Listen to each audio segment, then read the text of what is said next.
Nagbabago ang katawan ng isang babae kapag nagkaanak na. Para kay Pia na siyang nagsilang ng 5 bata, higit pa roon ang nangyari.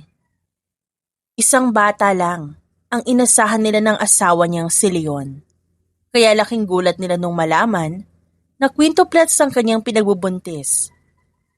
It was a very high-risk pregnancy. Inabot ng 2 taon bago nanumbalik muli sa dating hugis ng kanyang katawan.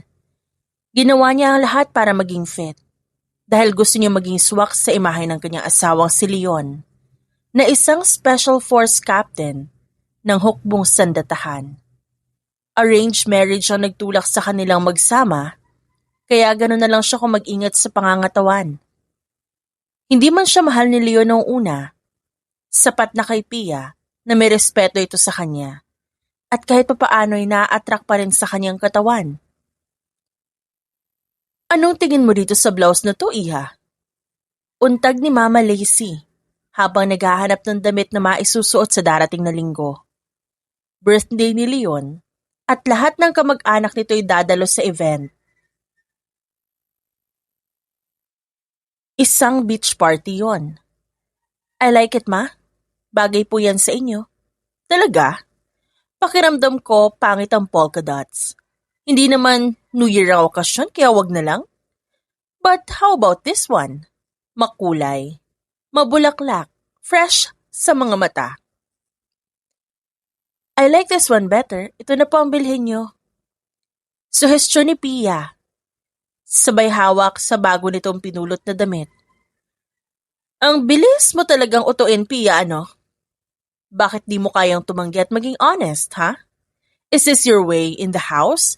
Para maging okay kayo lagi ni Leon? O oo ka na lang? Pagiging pushover na ang tawag dito eh. Yung taong walang sariling opinyon, pumapayag lang sa kahit ano para makasabay.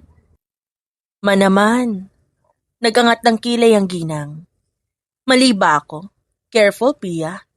Hindi porke submissive ang dating ng pagiging okay mo sa lahat ng bagay, mamahalin ka na ng asawa mo. You have to learn to disagree and state your opinion when it matters.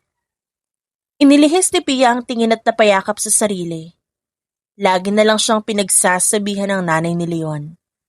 Gusto nito na maging aktibo siya sa relasyon nila mag-asawa, pero hindi niya yun kayang gawin. Tatanungin kita ulit, ano ang masasabi mo sa 2 damit na ito? Ani Mama Lacey. Yang isa para maglalaro lang kayo ng mahjong sa kanto.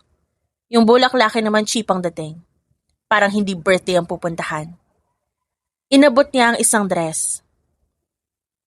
Ito ang sa palagay ko na babagay sa inyo, Ma. Something flowy. Elegant pero hindi labis na nakakatanda kung titingnan. Tumango si Mama Lacey. Hindi naman ganun kahirap maging honest opinion, di ba? Lingid sa kaalaman ng matanda. Hindi lang ang relasyon nila ni Leon ang kanyang inaalala, kundi pati na ang iisipin ng mga bata. 7 years old na sila ngayon. Nag-aaral pa sa elementarya. Minsan lang umuwi ng bahay si Leon kaya sinisiguro niya na hindi kailanman makikita ng mga ito na nagsasagutan sila. Ayaw niyang tumatak sa isip ng mga bata ang ganong klase ng alaala. Baka akalain nila na masama si Leon. Kaya hanggat maaari, dapat kalmado lang ang lahat sa bahay. Abay siya nga pala, narinig mo na ba yung balita? Kumanta yung nahuling tulisan ng mga sundalo sa pang-hostage noong nakaraan. Mukhang mas malaki ang kinakalaban ni na Leon at di natin alam kung kailan sila hihinto. Pagpukaw ni Mama Lacey sa kanyang atensyon, napalunok si Pia. Ipinagdadasal ko na lang araw-araw si Leon, Ma. Kausapin mo siya, ha? Sabihan mo na bigyan niya ng panahon ng mga anak niyo. Hindi natin alam kung ano ang pwedeng mangyari dyan sa trabaho niya. Kaya hanggat may oras pa, pasayahin niya naman ang mga bata. Yes, Ma. Inayos ni Pia ang buhok. Kinuha ang listahan ng kanyang mga bibilhin sa bulsa. Minadali niya ang pamimili dahil susunduin niya pa ang mga bata sa eskwelahan. Pagdating sa paaralan, agad siyang nilapitan ng 5 niyang anak. Hi, Mama! Kanina pa ba kayo naghihintay dito? Pasensya na ha. Late konti si mama. Dumating kasi yung lola niyo kaya sinamahan ko siya sa pamimili. Okay lang po ma, sabi ni Aspen. Naubos yun naman ba yung baon niyo? Walang naiwan na kanin. Kayo ha? Walang magtatapon ng pagkain kundi nyo maubos. Ibibigay na lang natin sa mga manok. Walang tira ma. Paano magkakaroon ng tira? Nandiyan si Chuck. Vacuum ang lalamunan yan eh. Walang pili, lahat nilulunok. Pang-aasar ni Silem sa kapatid. Muli, umalo na naman ang noo ni Pia. Uuwi na tayo mag-aaway pa ba kayo? Silem mo. Bida-bida yan eh. Kasi nasabihang ampon kanina nung classmate namin, nangunguha kasi ng lapis kaya yan. Sumbong ni Chuck. Di ko kinuha yung lapis niya pinulot ko lang. Malay ko bang mamasamain niya yung ginawa ko? I'm just being kind. Balik ni Silem. Oo na, tama na. Baka dalhin niyo pa sa bahay yan at marinig pa ng papa niyo. Pag-awat ni Pia. Right, mama. Ba't di kami sinusundo ni papa? Tanong ni Fern. All this time, laging ikaw naghahatid sundo sa amin, ma. Papa never go to school? Dagdag ni Shia. Baka di niya tayo love. Si papa niyo nagbigay ng Spider-Man mask mo. Siya rin na nagsabi sa akin na kailangan mo ng clip, Shia. Yung tsinelas si Fern at laruan yung robot, Silem, Chuck. Nako, mahal kayo ng papa niyo. Sobrang busy lang talaga siya. Pagtatanggol ni Pia sa asawa. Tumahimik sa wakas sa mga bata. Huminga siya ng malalim.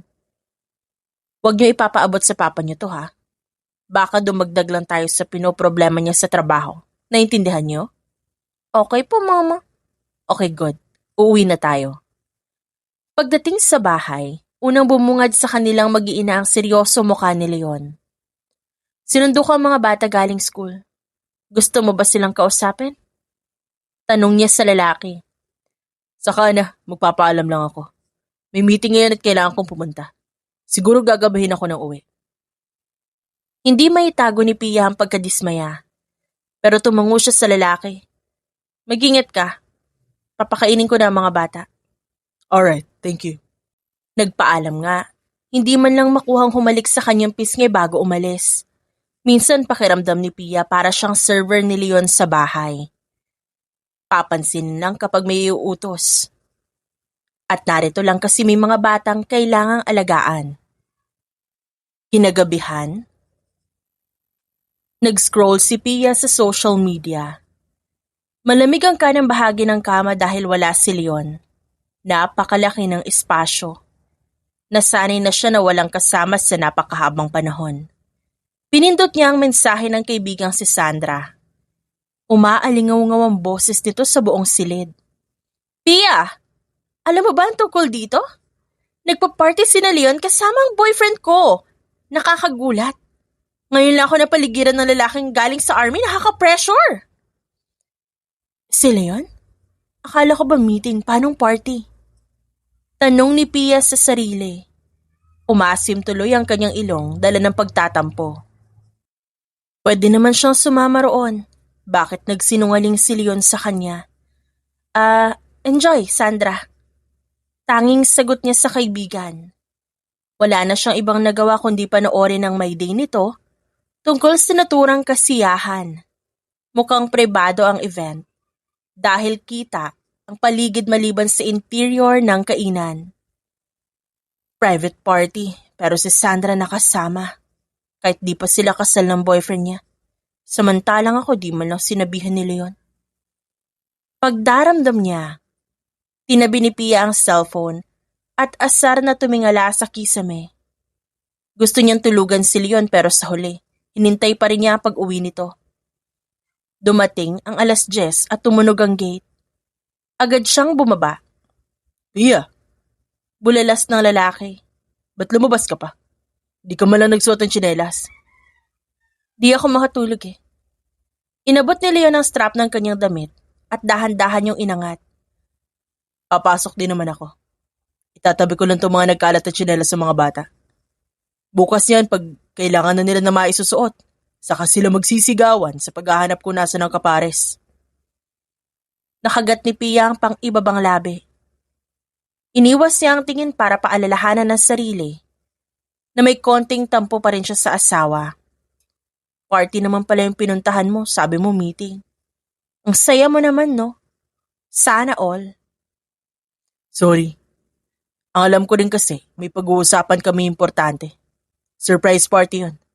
Kung alam ko lang na magsasaya sila, edi sana sinama kita. Paliwanag nito. Sa bagay, malapit na ang birthday mo. Di yun para sa birthday ko. May hindi pa nga pala ako sinasabi sa'yo, Pia. Ano yan? Nakabuntis ka? Gulat na tumingin sa kanya si Leon. Ano nakabuntis? So tingin mo ba talaga yun ang ginagawa ko sa trabaho? Ang mong babae? Wala yun. Biro lang. Sabi niya sabay hilaw na tumawa. Pinigilan siya ni Leon. Hindi. Dito ka, mag-usap tayo. Hinila siya nito paupo sa sariling binti. Kumandong si Pia sa asawa. Bakit dito pa ang laki ng upuan, no? Di nga. Makikita ko na maayos yung mukha mo kung nakaharap ka sa akin. Magtapat ka. Iniisip mo bang may iba akong pamilyang inuuwian? Oo. Kasi minsanan ka na nga lang kung umuwi, nagmamadali ka pang umalis. Hindi na yun mauulit. I promise. Talaga? Wala na ako sa serbisyo, Pia. Umawang ang kanyang bibig. Ano ka mo? Honorable discharge. Anong grounds? Hindi na gaya ng dati ang kondisyon ng binti ko. Dagdag liabilities na ako sa trabaho, imbis na makatulong. Oras na para kayo naman, di ba? Kalmadong sabi ni Leon. Sumasakit ba ang paa mo? Nabali ang binti ni Leon mula sa nakaraan nitong misyon. Kinailangan ito ng mahabang pahinga pero dala ng katigasan ng ulo. Minadali ni Leon ang pagpapagaling para makabalik agad sa serbisyo. Alam ni Pia na kaya lang ito naging ganon dahil gustong gantihan ng mga taong nakadali sa kanyang binti. Mahilig magtanim ng galit si Leon. Ang resulta, naging sensitibo sa temperatura ang mga binti ng lalaki, namamaga sa tuwing malamig ang paligid at kumikirot kapag umuulan. Pasensya na. Tanging sabi ni Pia. Di mo naman kasalanan. Kung tutusin, matagal na dapat akong umalis. Habang patagal ng patagal kami sa misyon, mas lalong dumadami ang mga pangalang nagsisilabasan. May mga sangkot na polis pa naman sana. Palala ng palala ang sitwasyon. Parami rin ang parami ang nadadamay. Salaysay ni Leon bago ipinatong ang ulo sa kanyang balikat. Ngumiti si Pia. Kanina, nagigilty pa siya dahil wala na sa trabaho si Leon pero ngayon, pwede na siya mag-celebrate. Ang laki ng ngiti mo, Pia. Puna ni Leon na nakamasid pala sa kanyang ekspresyon. Anong gusto mong gawin natin? Magtayo ng negosyo? Pwede. Niyakap niya ang asawa. Huwag mo naman ang problemahin yan. Ako ang bahala. Basta samahan mo ang mga bata. Magbonding kayo para makilala nila na maayos yung papa nila. Okay. Salamat sa mahabang pasensya, Pia. Kaya ko naman maghintay. Trabaho yung inaasikaso mo. Alam ko yung pinasok ko nung tinanggap ko yung arranged marriage offer ng parents mo. Tumango si Leon at nagpahinga na ilang minuto bago bumangon. Ang lamig-lamig ng talampakan mo. Tara na. Pabuhat. Natawa si Leon. May 5 na tayo, Pia. Hindi magandang idea na magdagdag pa tayo ng bata. Lokong to, nagpapabuhat lang eh. Biro lang. Magiliw na hinalikan ni Leon ang kanyang pisngi. Pero nagpipills ka pa rin naman, di ba? Oo. Di ka pa naman ganun kapagod. May lakas pa. Alright. Humiga ka lang ako ng gagalaw. Ibinaon ni Pia ang mukha sa dibdib ni Leon habang palapit ng palapit ito sa kanilang silid. Minsan lang nasa mood ang lalaking to, kaya natutuwa siya na husto. Mabuti na lang at hindi na ito susulong sa gera o iba pang misyon dyan. Ang sunod na duty nito ay ang pagiging tatay sa kanilang tahanan. Kalmadong pinagmasdan ni former Special Forces Captain Leon Guevara ang kanyang mga anak na naglalaro sa playground. Ang dating kinatatakutang army ngayon, nakabangko at may dalang snacks, bimpo at tubig. Hindi niya inasahan na may darating pa palang araw na gaya nito. Akala niya nung una, mababagot siya pero hindi. Imposibleng maboard siya kung may 5 bata na inaasikaso. Kahit kailan, hindi niya narinig na magreklamo si Pia o magsabi na kailangan nila ng katulong, kaya umahon ang pagiging competitive niya. Pa! Si Aspen kinain yung ice cream ng ibang bata! Tili ni Shia. Pabili tayo ng chocolate, pangit ng ube flavor. Balik ng batang lalaki. Napatakip siya ng muka. Tara na, bibilan ko kayo ng sarili niyong ice cream. Ikaw, Aspen, ba't mo naman kinaan yung pagkain na iba? Di ko naman inubos, tinikman ko lang, Papa. Masama yan. Nakita mo ba kami na mama mo na tumikim ng pagkain ng ibang tao? Buddy ha, gumagawa ka ng sarili mong rules sa buhay. Saway niya. Papa, may sugat ako, tinulak ako ng batang yan, no? Sigaw ni Chuck. Ano? Nasa na at na mapagsabihan ko? Nag-aalalang pinunasan ni Leon ang mukha ng anak. Chuck naman, kapag babagsak ka, itukod mo yung kamay mo sa lupa o di naman kay Siko. Pigilan mo. Di yung hinahayaan mong pumlakdaya mukha mo. Papangit ka niyan. Gusto mo yun? Papa, sabi niyo bibili kayo ng ice cream. Sabi ni Fern. Liar ka talaga, Papa. Komento ni Silem. Sabi na nga ba? Dagdag ni Aspen.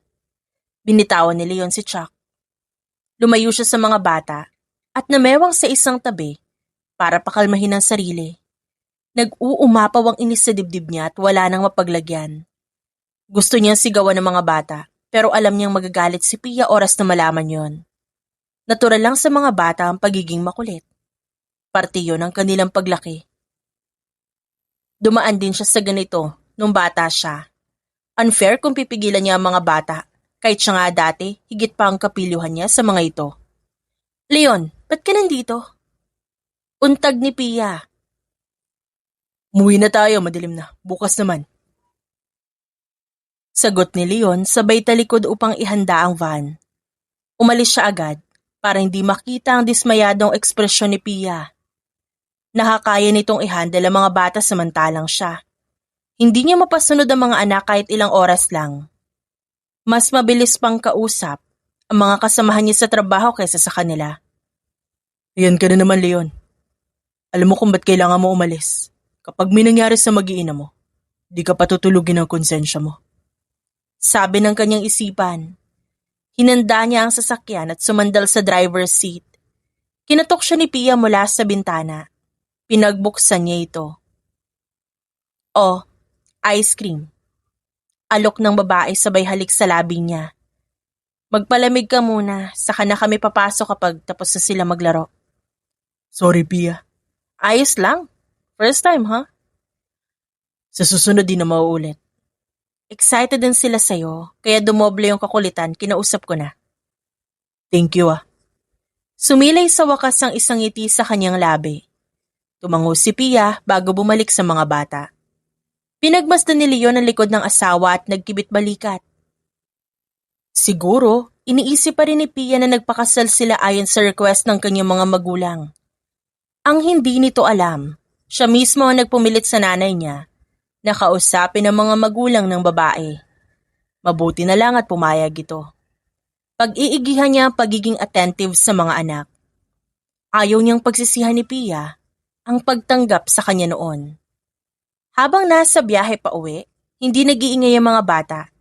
Tahimik silang inoobserbahan ng front seat. Napailing na lamang si Leon. Wala ba kayo sasabihin? Si Aspen, inuwi yung laruan ng kalaro ko kanina.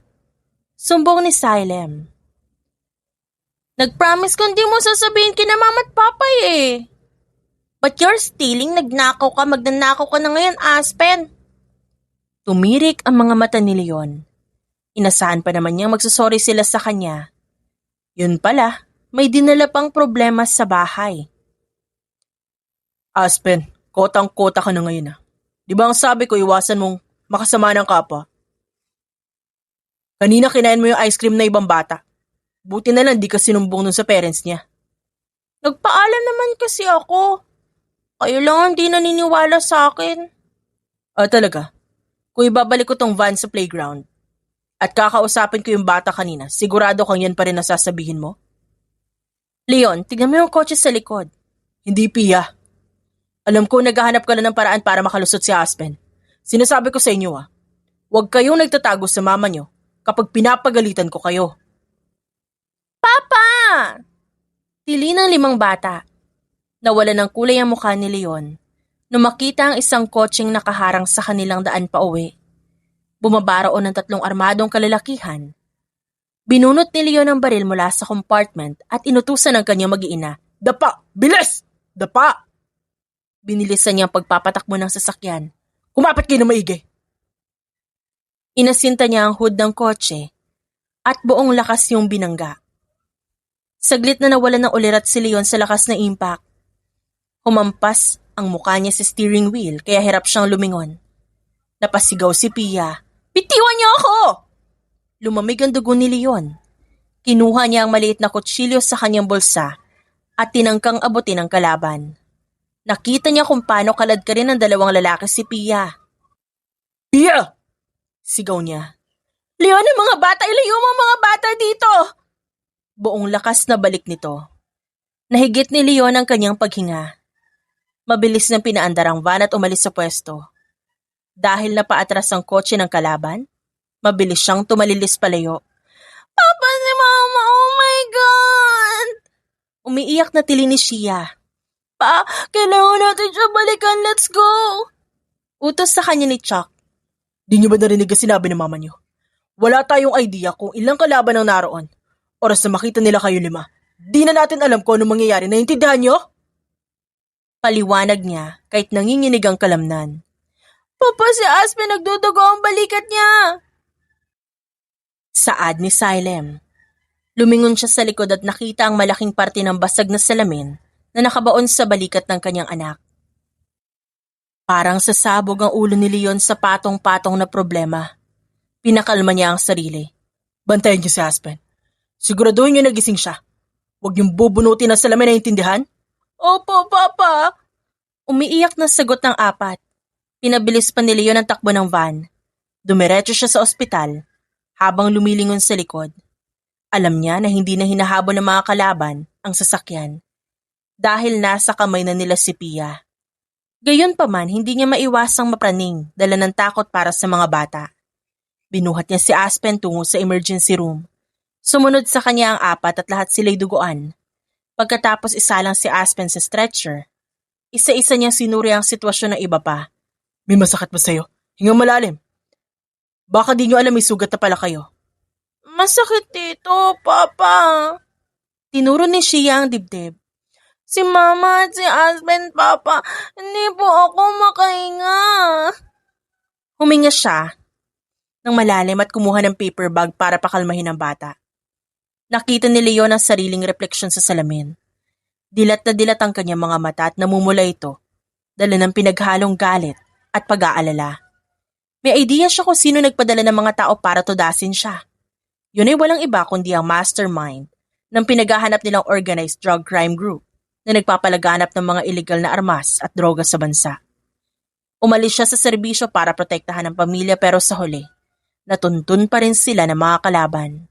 Nakuha pa nila ngayon si Pia. Papa, kapag okay na si Aspen, hanapin natin si Mama. Niyakap niya si Chuck. Sige, dito na muna kayong 4. May kakausapin lang ako Tinawagan niya ang dating supervisor at sinalaysay ang nangyari. Tumahimik ang matanda sa kabilang linya. Sir, kailangan kong bumalik. Nasa kanila ang asawa ko. Baka mapano si Pia. Pakiusap niya. Leon, isend mo sa akin ang plate number at description ng sasakyan yun. Ipapapul ko lahat ng CCTV area kung saan kayo tinambangan. Sige sir, pero yung request ko.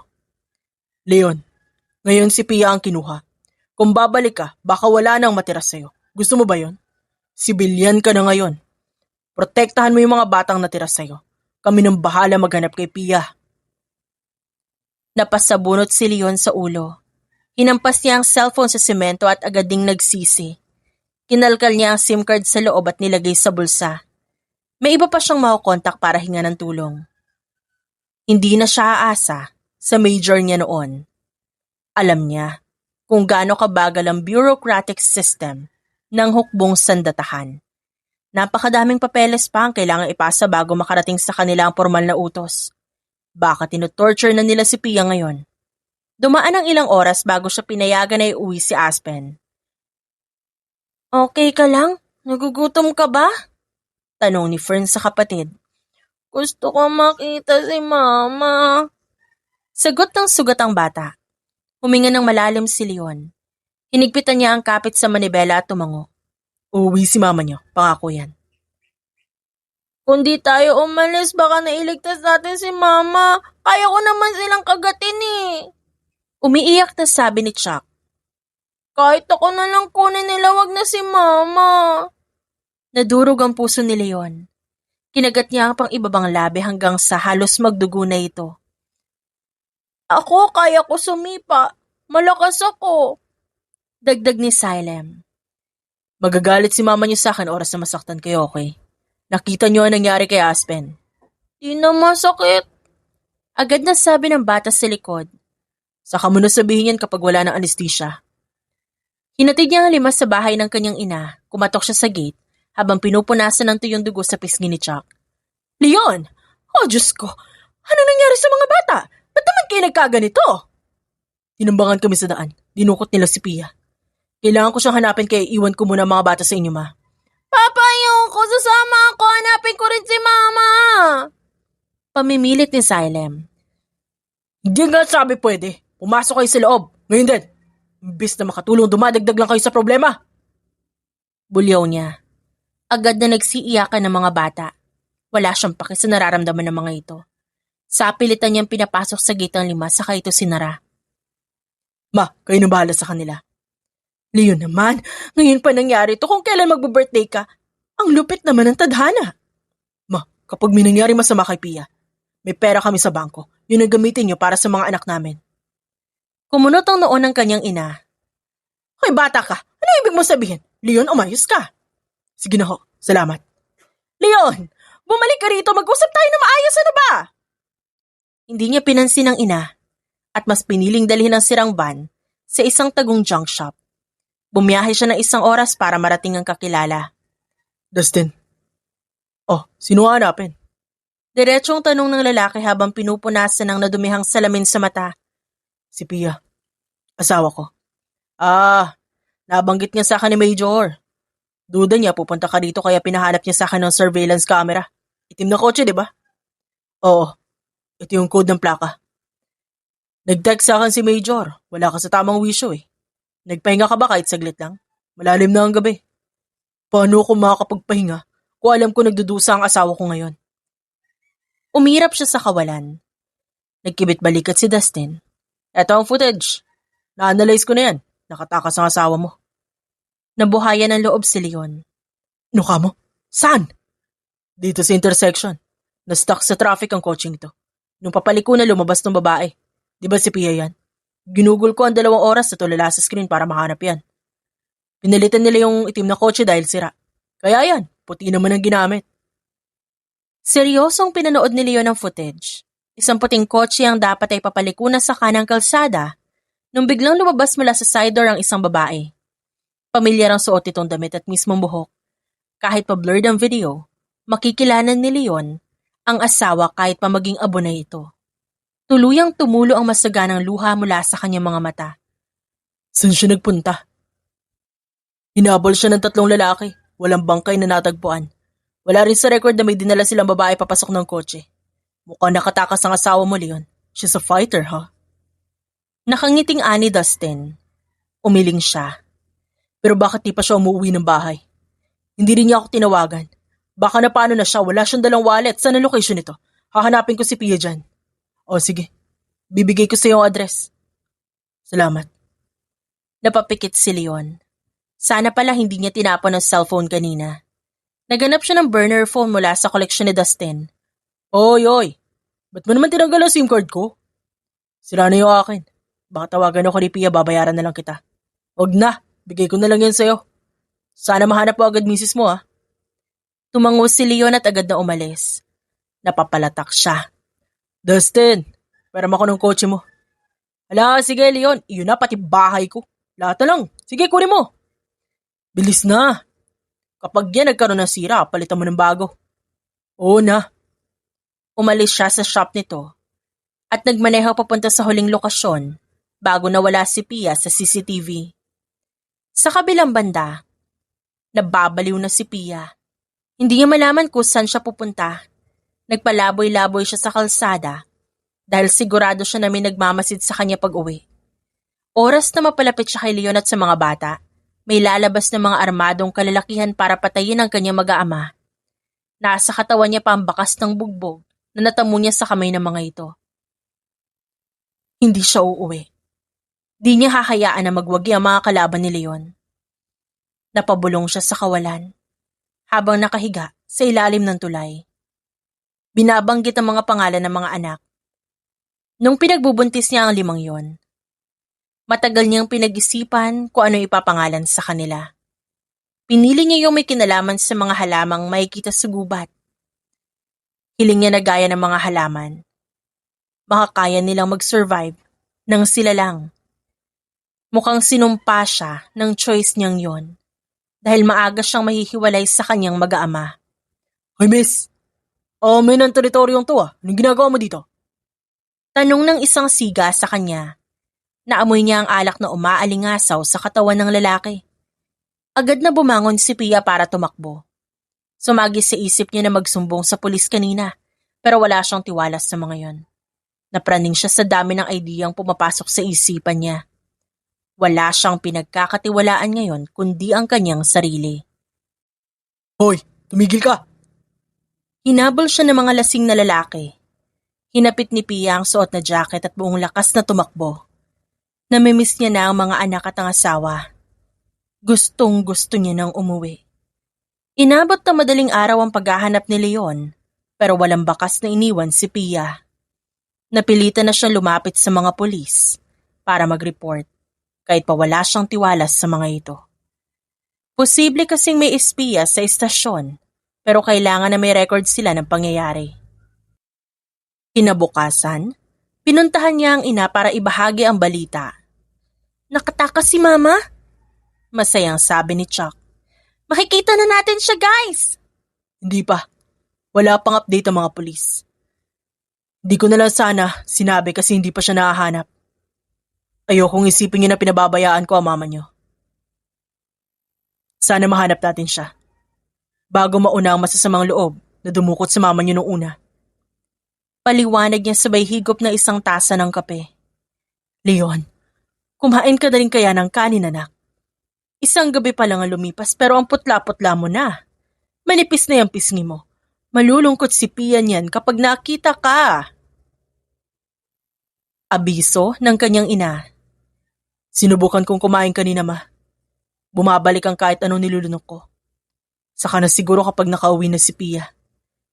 Saka na para sabay kaming kakain. Tutulong kami sa paghahanap kay Mama, Papa. Alok ni Fern. Hindi. Dito kayo sa bahay. Magpakabait kayo kay Lola. Hindi lang naman ikaw nakakamiss kay Mama eh. Alam namin na di ikaw ang nagbigay ng mga gift na yon. Ano ibig niyo sabihin? Yung laruan na sinabi ni Mama na ikaw ang nagbigay. Alam ko na siya talaga yon. Lahat ng gift na natatanggap namin mula sa'yo, si Mama bumibili. Siya nagbabalot, siya nag-isip, hindi ikaw. Sinasabi lang ni Mama na ikaw yun para mag-thank you kami sa'yo. Saad ni Chuck. Kaya payagan mo na kami tumulong, Papa. Sabi ni Shia. Napalunok si Leon. Hindi ko nga alam na ginagawa pala ng mama niyo para sa akin. Gusto ko na bumalik si Mama. Tatawagin namin siya. Kapag narinig niya boses namin 5, lalapitan niya kami. Ani Silem. Tama sila. Magtatawag na din ako ng mga kakilala para may kasama kayo. Sige na, Leon. Gatong ng kanyang ina. Wala na siyang nagawa kundi tumango. May rules ako para sa inyo. Walang lalayo, walang mag-aaway. At dapat susunod kayong lahat sa sasabihin ko, maliwanag. Dikta ni Leon. Maliwanag, Captain! Sabay-sabay na sagot ng 5. Maliksi ang kilos ng 5 bata habang bumubuntot kay Leon. Nagsisisi naman ng konti si Leon dahil nahahati sa 6 ang kanyang atensyon. 5 para sa mga batang kasama at 1 para kay Pia. Sana, hindi na lang siya nakinig sa sinabi ng kanyang ina. Captain, wala sa loob ng drum si Mama. Seryosong report ni Aspen. Oo na, tahimik lang. Saka na kayo magsalita kung importante Aniya. Okay po. Nakakapit sa binti ni Leon si Fern habang si Shia sumisigaw. Mama Pia! Si Xylem naman ang nasa tamang landas habang naghahanap. Manong, nakita niyo po bang babaeng to? Nanay ko po siya. Ay oo, iho. Kagabi may narinig kaming sumisigaw dyan sa ilalim ng tulay.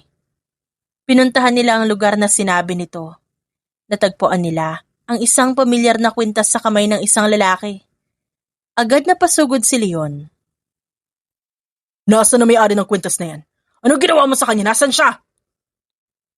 Gigil niyang tanong. Aba, ewan ko. Bago ko pamahawakan, bigla na lang nawala. Lasing ako kagabi, boss. Di ko na maalala. Malay ko bang hindi pala palabo yun? Ito ang kwintas, inyo na. Sinuntok ni Leon ang lalaki. Nanlaban nito pabalik pero mas maalam siya. Sa paikipaglaban kaya agad niya itong napatumba. Alalahanin mo yan. Oras na subukan mo mangharas ulit ng babae. Sabi niya bago dumura sa tabi. Leon, nanonood ang mga bata? Ano ka ba? Magiging masamang ehemplo ka sa mga anak mo. Saway ng kanyang tiyahin. Iniwas niya ang braso at tumingin sa 5 bata. Oras na makita niyo may binabastos, huwag kayong titingin lang.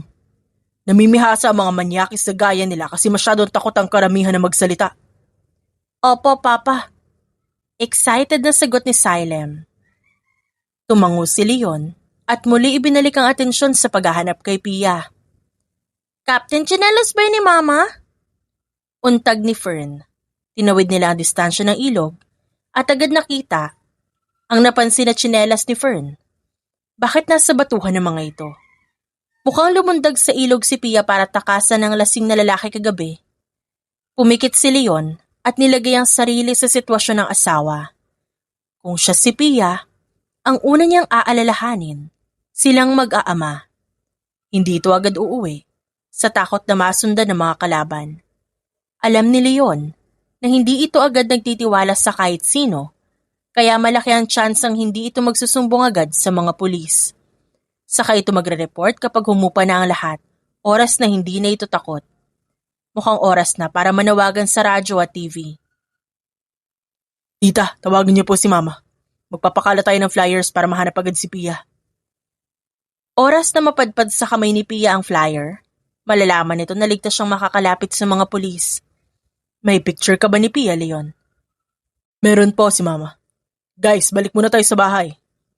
Sabi niya sa mga anak. No, Papa, kung sundan na lang kaya natin tong ilog, baka makita natin si Mama sa baba. Umiling siya. Ang sabi niyo, susunod kayo sa akin. Ipapaalala ko ba sa inyo ang rule na sinabi ko?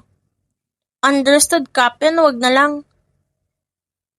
Matataas ang damo pababa ng ilog. Baka may ahas dyan at makagat pa kayo. Ayoko lang na papaano ang kahit isa sa inyo, okay? Nakahinga siya ng maluwag nang sumang-ayon ng mga ito. Bukas, ipagpapatuloy natin ang paghahanap. Samantala, nakatulog si Pia sa loob ng isang malaking pipe sa construction at kahit nilamok siya, naging mapayapa ang kanyang pagtulog dala ng sobrang pagod. Tinanghali pa siya ng gising kinabukasan. Kumalma sa wakas ang kanyang puso at naging malinaw ang pag-iisip. Nagpa siya si Pia na oras na para umuwi. Magtatawag siya ng masasakyan para ihatid siya sa bahay ni Mama Lacey. Ang problema nito ngayon, walang rider na tatanggap sa kanya dahil gutay-gutay ang kanyang damit at madungis ang kanyang muka. Hoy miss, alis dyan!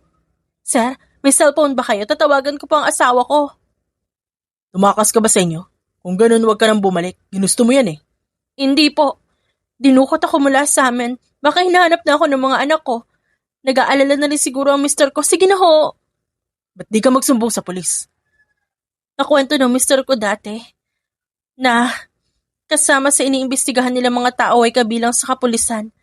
Kaya nagdadalawang isip ako na lumapit sa estasyon. O eto, dito lang ako sa tabi mo. Baka itakbo mo yung cellphone ko. Di mo ako may isahan. Okay lang po, salamat. Kinontak ni Pia si Leon. Sa pangalawang ring pa lang agad itong sumagot. Hello, sino to? Han, si Pia to. Pia? Nasaan ka? Pupuntahan ka namin ngayon. Namin? Sinong kasama mo? Mga bata. Hindi sila mapapakali kung nasa bahay lang kaya isasama ko na. Leon naman, baka mapano sila eh. Pumalatak ang lalaki. Saka mo na inisipin. Nasaan ka ngayon? Bilis! Manong nasan tayo? Pumaling siya sa lalaking trabahante. Napansin niya sa wakas na wala itong suot na PPE. Wala ang hard hat nito at maging vest. May umbok sa tagiliran ng pantalo ng mama at may idea siya kung ano nakatago doon. Nanginig ang kalamnan ni Pia. Sabihin mo sa asawa mo na sa Yango warehouse ka. Kalmadong sabi ng lalaki. Pakanta nitong binigay sa kanya ang address sa ngumiti. Kuha mo yan? O baka naman kailangan ko pang ulitin? Leon, pasensya na. Huwag mo na lang ako hanapin. Iuwi mo mga bata, magtago kayo! Inagaw ng lalaki ang telepono. Hindi niya narinig kung anong sinabi ng mama. Ang importante sa kanya ngayon makatakas.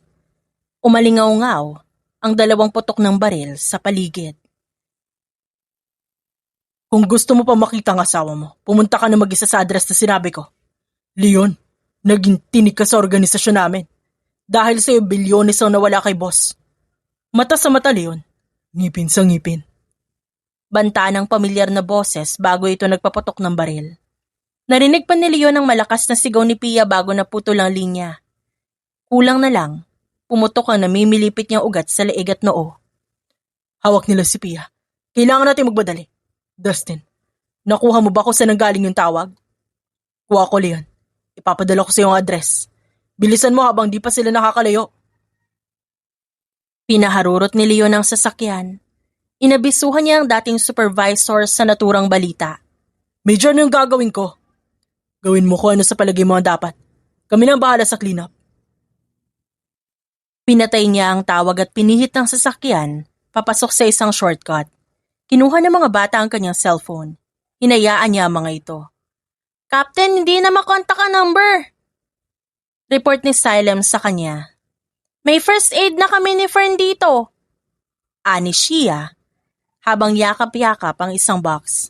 Tatawagan ko si na Lola para ipatigil ng pagpapakalat ng flyers. Pagbabahagi ni Chuck. Good. Kapag nakita natin ang mama niyo mamaya, walang tatakbo, walang iiyak, walang mag-iingay. Dapat mag-focus tayo na mabawi agad siya, understood? Sir, yes sir! Sagot ng mga bata. Tahimik naman sa isang tabi si Aspen. Inalala ni Leon ang sugat nito. Hindi pa umiinom ng gamot ang bata. Baka kumikirot ang hiwa nito sa balikat at ayaw lang magsabi. Gayon pa man naging proud si Leon sa anak. Hindi ito umiiyak at nagdadabog. Alam nito kung ano ang dapat nilang gawin. Maaasahan niya ang mga bata na makaintindi sa mga importanteng bagay.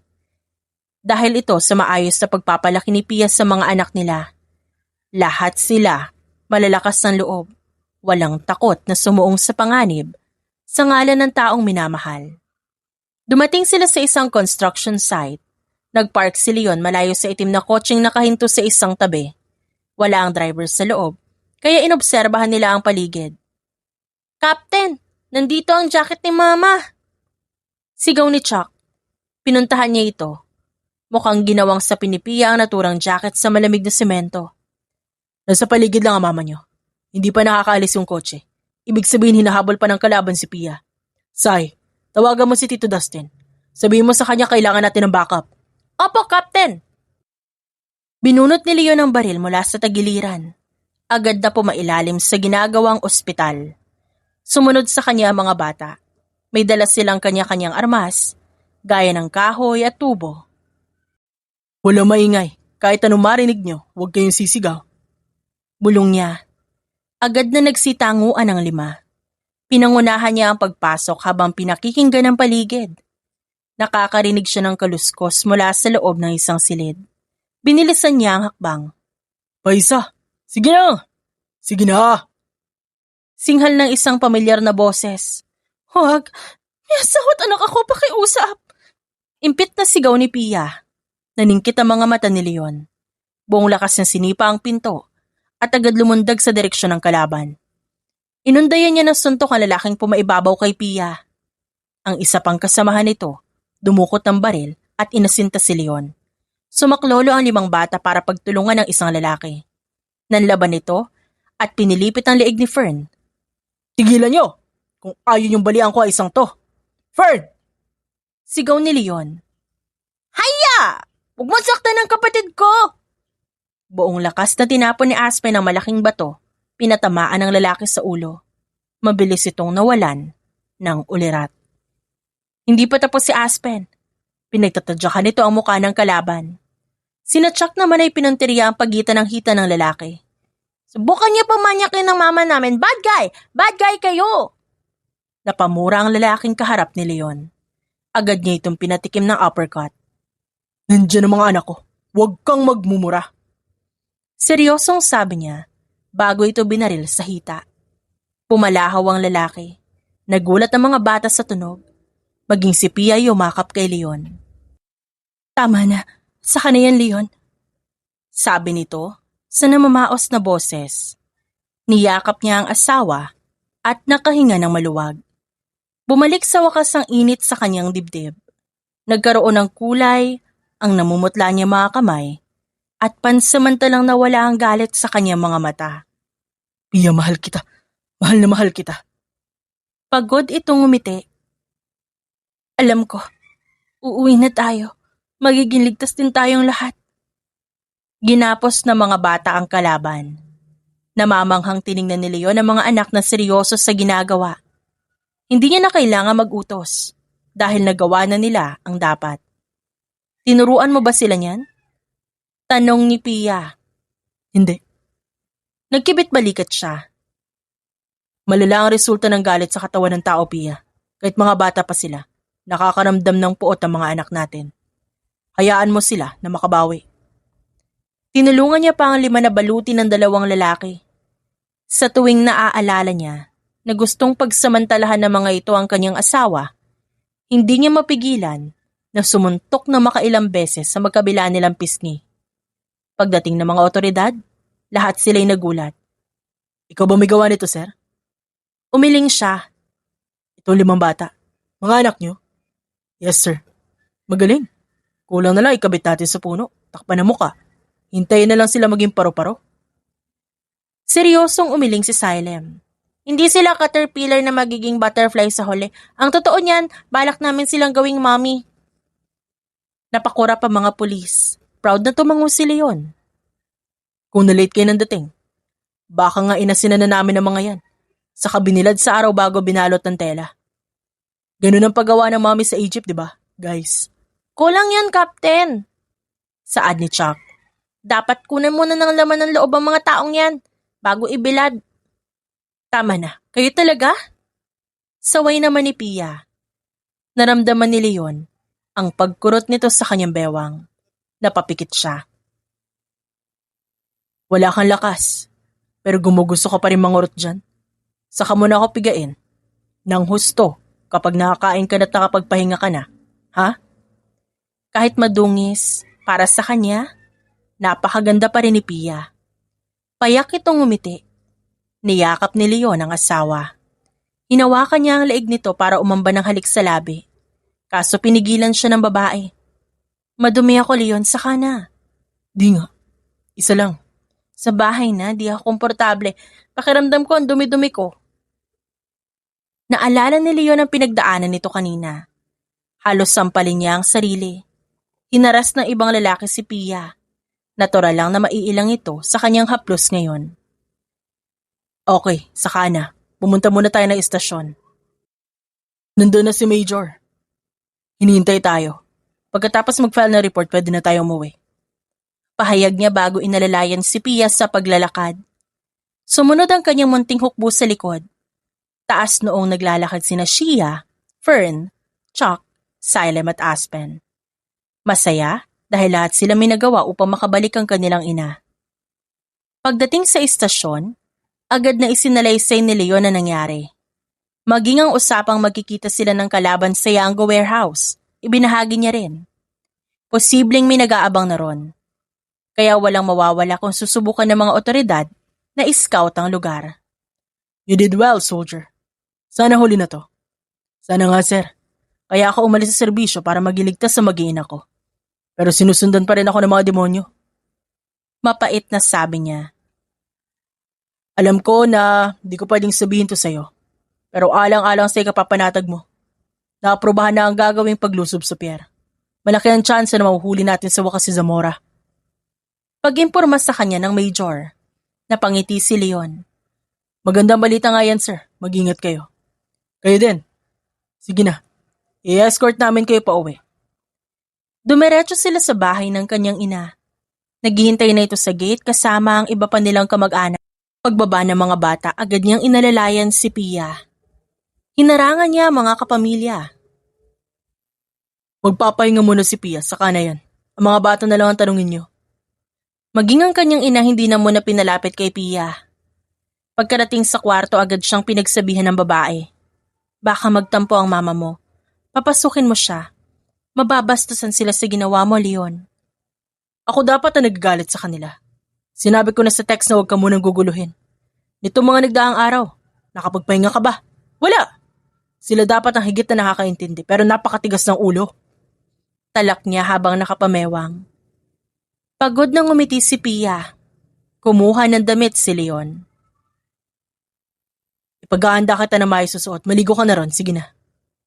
Sumunod ang babae. Bumaba si Leon para kumuha ng makakain nito. Naabutan niya ang mga bata na bagsak sa sala. Malalim na ang tulog at humihilik pa. Napagod sila. Hayaan nyo na lang ang mga yan, ma. Bubuhatin ko sila mamaya. Ay, naku, wag na. Diyan na sila. Napagod ka rin kaya pagbigyan mo na lang ang mga bata. Kukumutan ko para di lamigin. Puntahan mo na ang asawa mo. Ito ang lugaw na hinanda ko. Malumanay na sabi ng kanyang ina. Labis na natuwa si Leon. Salamat, ma. Pasensya na kanina. Pahapyaw niyang ikinuwento ang nangyari. Nahabag ang kanyang ina sa sinapit ni Pia. Diyos ko. Di ko alam kung anong gagawin kapag ako naipit sa ganung kalagayan. Kakailanganin ba natin ng therapist? Nakakatrauma yun, anak. Saka na po natin pag-usapan yan kapag okay na si Pia, ma. O sige, umakyat ka na doon. Salamat po. Walang anuman. Pamilya tayo eh. Pagpasok muli ni Leon sa silid, natagpuan niya ang asawa na nakatitig sa bintana. Seryoso ito at walang bakas ng tuwa sa muka. Para bang pinipiga ang puso ni Leon sa ekspresyon ni Pia. Mahal? Pagpukaw niya sa atensyon nito. Ito ang lugaw oh. Halika rito, susubuan kita. Sweet mo ngayon ah. Any day could be the last, Pia. Anumang araw baka yun na ang huli kong alaala sa'yo. Nasabihan ba kita na I love you? Naiparamdam ko ba sa'yo kung gaano ka importante sa akin? Sa ako lang naisip yun na makidnap ka. Ako na yata ang pinakawalang kwentang asawa sa buong mundo. Leon, di natin ina-expect yun nangyari. Di mo kasalanan yun. Pagpapakalma sa kanya ni Pia, umiling lamang siya. Yun, oo. Pero paano ang pagsasama natin dati? Malamig ako sa'yo. Iniiwan kita rito na mag-isang inaalagaan ng mga bata. Dahil yun sa trabaho, di ba? Nung una, oo. Pero sa pagtagal, sinasadya akong late na umuwi kasi di ko alam kung paano haharapin ang mga bata. Wala akong alam sa kanila. O kahit tungkol sa'yo. Pakiramdam ko, para ako ibang tao sa sarili nating pamamahay. Alam ko na wala ako ibang dapat sisihin kundi ang sarili ko. Inuuna ko pa ang ibang tao kaysa sa inyo. Ngumiti sa kanya si Pia. Masyado kang umasa sa akin. Pagdating sa pagpapalaki ng mga bata, Leon. Yun nga. Napahila mo siya ng palad. Pia, last na yun. Hindi na mauulit. Simula sa araw na to, aalagaan ko kayo na maayos. Ipaparamdam ko kung gaano kayo kahalaga sa akin. Di mo na kailangan magbalot ng regalo at sabihin sa mga bata na sa akin ang galing yon. Iniwas ni Pia ang mga mata at tumango ito. Aasahan ko yan, Leon. Good.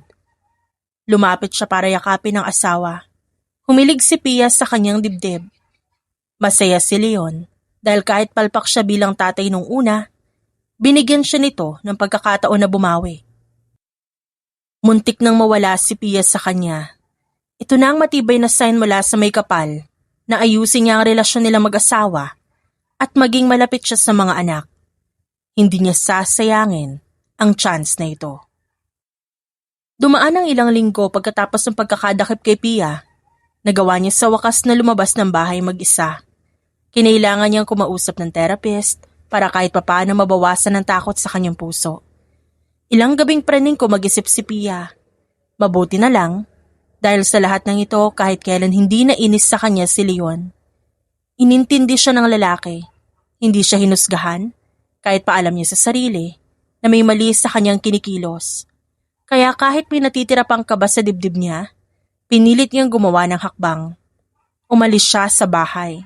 Nagpaalam siya kay Leon sa text at naglakad-lakad sa mataong lugar. Hindi siya pwedeng mamuhay sa takot dahil may 5 batang umaasa sa kanyang pagbabalik sa playground kasama ang ama nila.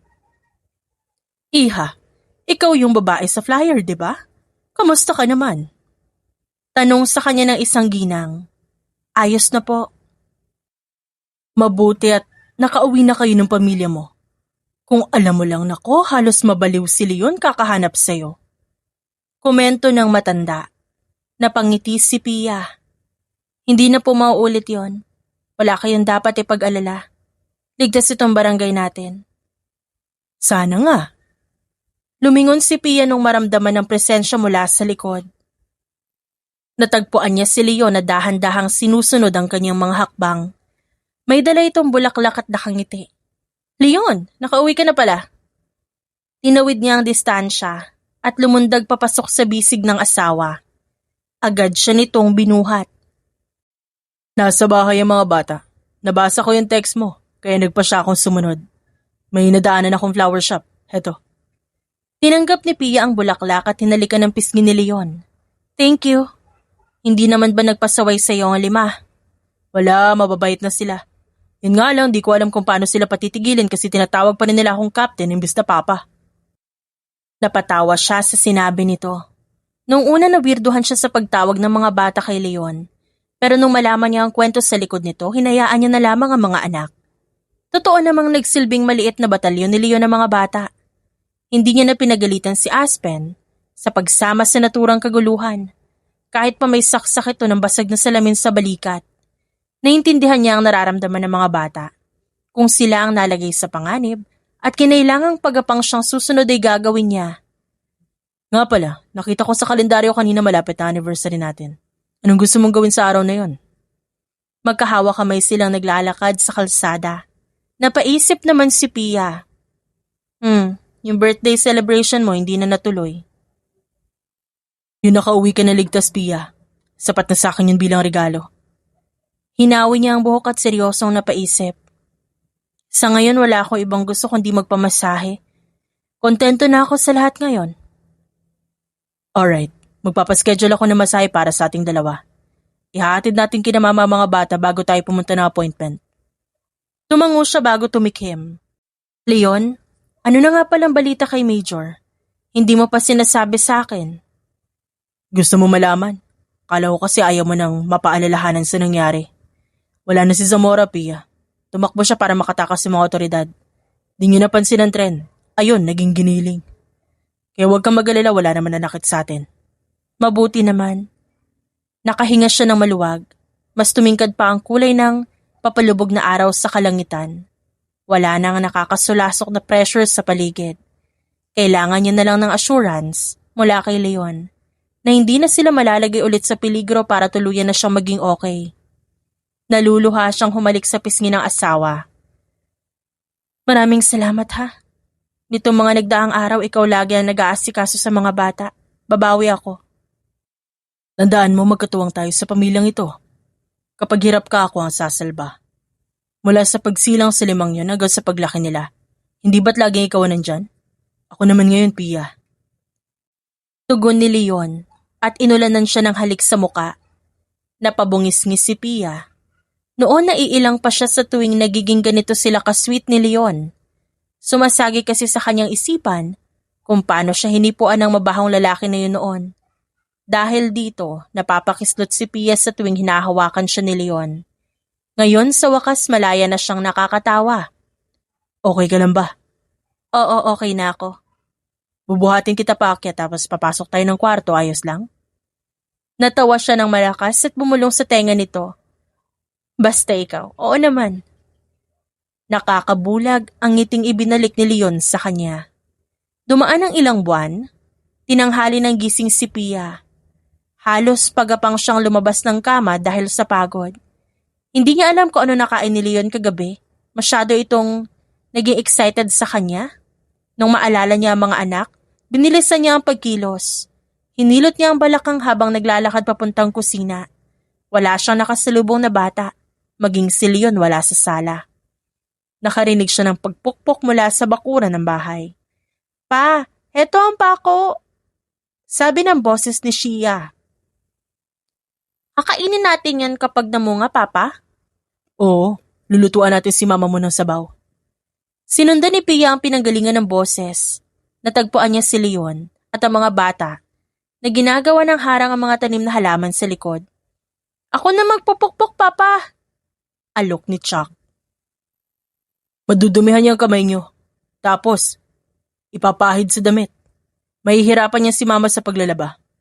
Ako na ang bahala dito, panoorin niyo na lang ang paglaki nito. Kayo naman ang gagawa ng ganito para sa sarili niyong mga anak in the future. Ako hindi ako magkakaroon ng baby. Sambit ni Salem. At bakit naman hindi? Kapag nagka-baby ako tapos singkulit ni Aspen, wag na lang, no? Napakurap ang batang Aspen. You're so weird. Ayoko din naman sa'yo, ah. Nagtulakan ng dalawang bata. Hindi sinaway ni Leon ang mga ito. Mag-away kayo dyan hanggat gusto niyo basta walang iiyak. Kapag may umiyak, di ko papansinin. Di ko inutos na magkagulo kayo dyan, ha? Agad na umayos si Aspen at Salem. Takot ang mga ito sa ama kahit hindi pa sumisigaw. Sapat na ang salita ni Leon para umurong ang tapang ng mga ito. Sorry, Papa. Kumuha ng pamuna si Shia at nilinis ang pawis sa mukha ni Leon. Papa, pagod na ba ikaw? Di pa, bakit? Wala lang po. Ang bilis mahulog ng pawis niyo. Baka pagod na kayo. Here, Papa, tubig. Nagabot na isang basong tubig si Fern. Saka na, patapos na rin naman ako. Chuck, gisingin mo na si mama. Anong oras na hindi pa yun kumakain? Mama! Tili ng mga bata nung makita siya. Hi, kamusta ang garden natin dito sa likod? Untag ni Pia. Maganda yung tubo. Kahit wag na araw-arawin sa pagbisita itong garden basta ba naaarawan lang, may ma-harvest tayo sa mga susunod na buwan. Lumapit si Pia kay Leon at kumiti. Maligo ka na kaya? Bibisita pa tayo kina Mama Lacey. Pumasok ka na sa loob, aasikasuhin ko ang mga bata. Nagdalawang isip pa si Leon kung yayakap pa o hahalik sa kanya. Naghintay si Pia pero sa huli, umiling lang ito. Pawisan ako, mamaya na lang pagkatapos. Oo na. Saka mo na asikasuhin ng mga bata, kumain ka muna ng almusal. Pagdating natin kina mama, tutulong pa tayo sa paghahanda ng lugar, kaya hindi ka makakain na maayos. Sige na nga. Isasabay ko na lang tulima sa pagligo ko. Tara na mga bubuit. Si Chuck ang unang babasain. Anunsyo ni Leon sa mga anak. Napatawa si Pia nang makita ang ekspresyon ni Chuck.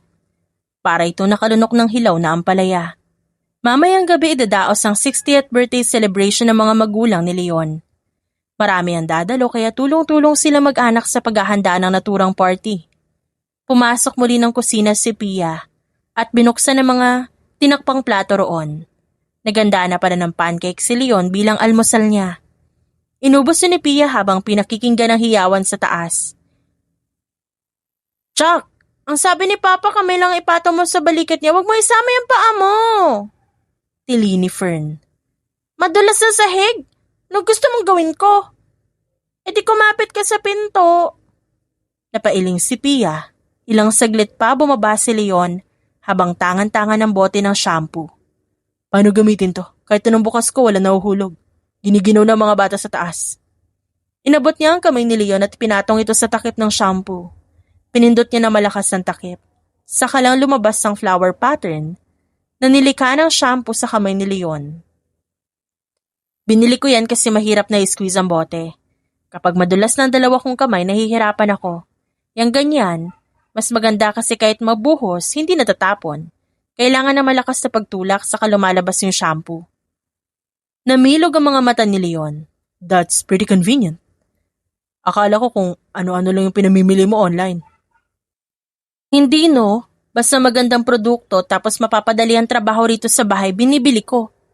5 ang anak natin, sabay pang lumalaki kaya sa ganito ako bumabawi. Sa susunod, makikinood din ako sa pagsascroll mo sa mga shopping app na yan Natawa na lamang si Pia. Kumuha siya ng basahan at sinundan ng bakas na naiwan ni Leon. Nung bumaba ito, ng basa, umakyat siya ng hagdan at nagpa siyang maligo na rin. Una niyang hinanapan ng damit si Leon bago naghanda ng pansariling kasuotan. Pumasok siya sa banyo ng kanilang silid at doon na sila naligo.